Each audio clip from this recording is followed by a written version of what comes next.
नमस्कार दोस्तों, स्वागत है आपका आज की वीडियो में। तो दोस्तों, अब इंडियन आर्मी एक ऐसे फेज में आ गई है जहां वो अपनी बॉर्डर को कम्प्लीटली अभेद बना रही है। हमारे पास पहले ही दुनिया के सबसे एडवांस एयर डिफेंस सिस्टम में से एक S-400 सिस्टम है, लेकिन अब उसका इंडिजिनस पार्टनर आ गया है, आकाश तीर। ये सिस्टम ऑपरेशन सिंदूर के टाइम अपना 100% सक्सेस रेट दिखा चुका है। अब आर्मी को इसके और ज़्यादा यूनिट्स मिलने वाले हैं और ये बात खुद में ही एक बड़ा गेम चेंजर है। अब इंटरेस्टिंग बात यह है कि आकाश तीर कोई नॉर्मल सिस्टम नहीं है, ये एक fully automated air defence command and control system है। इसका मतलब ये सिस्टम बिना ह्यूमन हेल्प के खुद डिसाइड करता है कि किस डायरेक्शन से आने वाले ड्रोन या मिसाइल को कौन सा वेपन टारगेट करेगा। ये सब AI से होता है, मतलब आर्टिफिशियल इंटेलिजेंस के थ्रू ये सिस्टम मल्टीपल रडार्स और सेंसर्स के डेटा को एक साथ मर्ज करता है और एक रियल टाइम पिक्चर बनाता है, और जैसे ही कोई थ्रेट डिटेक्ट होता है बिना डिले के डिसाइड करता है कि किस टारगेट को किस वेपन से मारना है।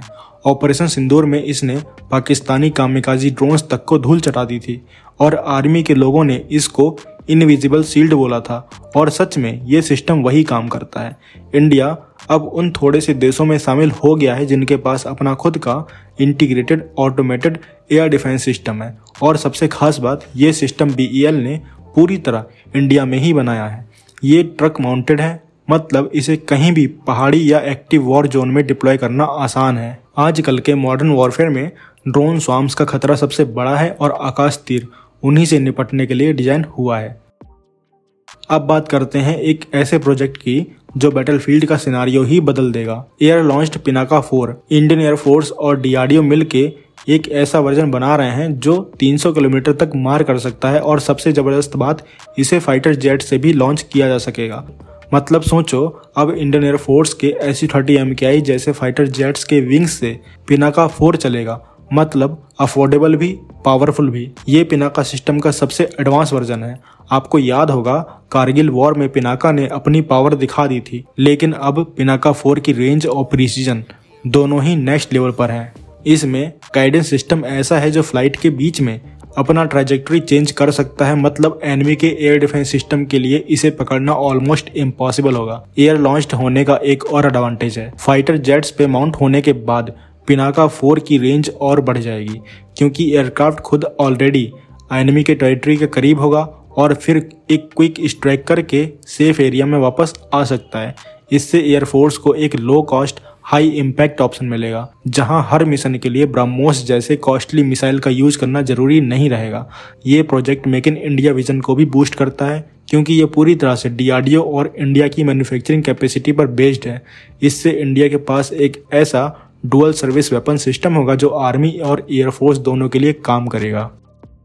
अब चलते हैं अपने made in India fighter jet Tejas MK-1A की तरफ। तो HAL के चेयरमैन ने रिसेंटली बताया कि तेजस के कुछ एडवांस वेपन्स और एवियोनिक्स सिस्टम के फाइनल टेस्ट अभी चल रहे हैं, इसलिए फुल स्केल प्रोडक्शन थोड़ा डिले हो गया है। पर एक बात तो क्लियर है, जब ये प्रोजेक्ट पूरा होगा, ये इंडिया की एयर पावर को एक नेक्स्ट लेवल पर ले जाएगा। तेजस MK-1A में अस्त्र और SRAM जैसी डेडली मिसाइल इंटीग्रेट की जा रही हैं। अस्त्र एक Indian long range air to air missile है, जबकि SRAM एक शॉर्ट रेंज क्लोज कॉम्बैट के लिए परफेक्ट वेपन है। ये दोनों मिलकर तेजस को एक डेंजरस हंटर बना देंगे। HAL अब लेजर गाइडेड बॉम्ब्स और एयर टू ग्राउंड वेपन्स के ट्रायल्स भी कर रहा है, जिससे ये एयरक्राफ्ट एक मल्टी रोल कॉम्बैट मशीन बन जाएगा, एक ही मिशन में मल्टीपल ऑब्जेक्टिव्स अचीव करने वाला। इसका रडार सिस्टम भी टॉप क्लास है, जो इजराइल के एल्टा ELM 2052 रडार के साथ इंटीग्रेट हो रहा है, जो तेजस के वेपन्स के साथ परफेक्टली डेटा लिंक बनाता है।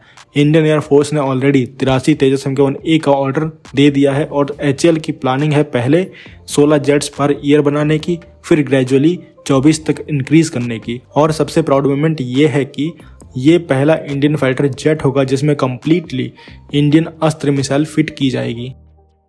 अब हमारी अगली खबर है HAL का इंडियन मल्टीरोल हेलीकॉप्टर प्रोजेक्ट।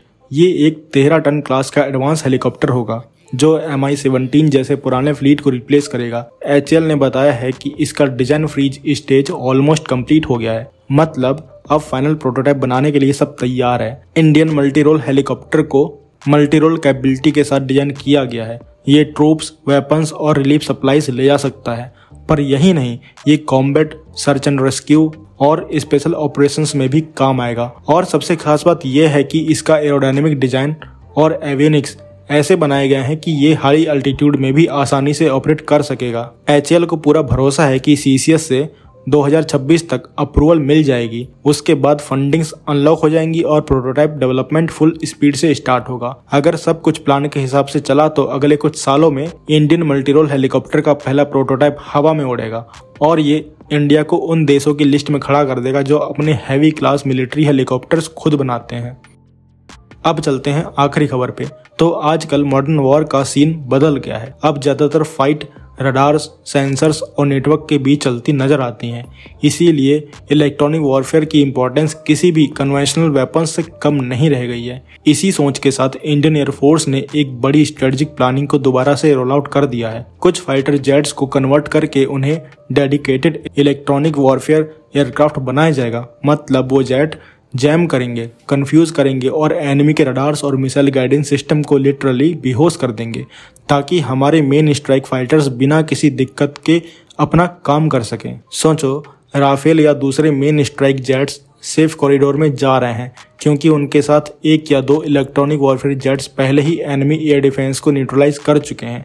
यही वो टेक्टिकल एडवांटेज है जो बैटलफील्ड में लाइफ और मिशन सक्सेस का फर्क लाता है। प्लानिंग के हिसाब से इंडियन एयरफोर्स ने जो कैंडिडेट्स चूज किए हैं उनमें IC-30 MKI और नेक्स्ट जनरेशन का तेजस MK2 सबसे स्ट्रॉन्ग ऑप्शंस नजर आ रहे हैं। IC-30 MKI का एक बड़ा फायदा ये है कि ये हैवी 2 सीटर प्लेटफॉर्म है। इसमें ज़्यादा फ्यूल, ज़्यादा पेलोड और फिजिकल स्पेस मिलता है, जहां पावरफुल इलेक्ट्रॉनिक वॉरफेयर सूट्स और पॉड्स माउंट किए जा सकते हैं।